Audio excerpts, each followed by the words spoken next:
My name is Rob McCullough. I'm the manager of Museums and Heritage Services for the City of New Westminster. We're sitting in the large parlour of Irving House. Irving House is a house that was built in 1865 for riverboat captain William Irving. William Irving was a Scotsman, and he went to sea when he was 15 years old. Spent several decades doing that kind of work until he found himself married to a lady from Portland, Oregon.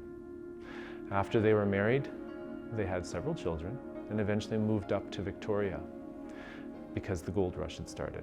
Upon moving to Victoria, he operated a riverboat business on the Fraser River for a few years until eventually they decided to move from Victoria over to New Westminster.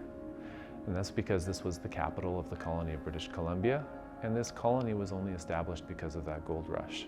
And the opportunities for his business to grow were greater here in New Westminster.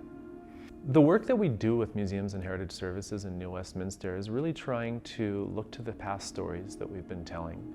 A lot of those stories were written down by a specific demographic in the community, and that was the demographic that came here to exploit the opportunities of the British Columbia area in New Westminster. Therefore, their stories are the ones that rose to the top. Those are their stories that you'll see in the newspapers. But there are other stories of new communities that came to New Westminster, and those communities also influenced the lives of people in this house. We're trying to uncover those stories, and we're trying to learn more about them by working with today's community to get their oral histories of the past and learn more about how they connected with New Westminster and what their experiences were. So when you come to Irving House, you'll see a very specific piece of that story as it represents a specific group or demographic within the city, the colonial demographic and the colonial narrative that you'll come across. However, when you go to our museum, you'll see a lot of the other stories that we've been uncovering here in New Westminster and how they kind of interweave with the narratives of the past, because those are just as important as the other stories.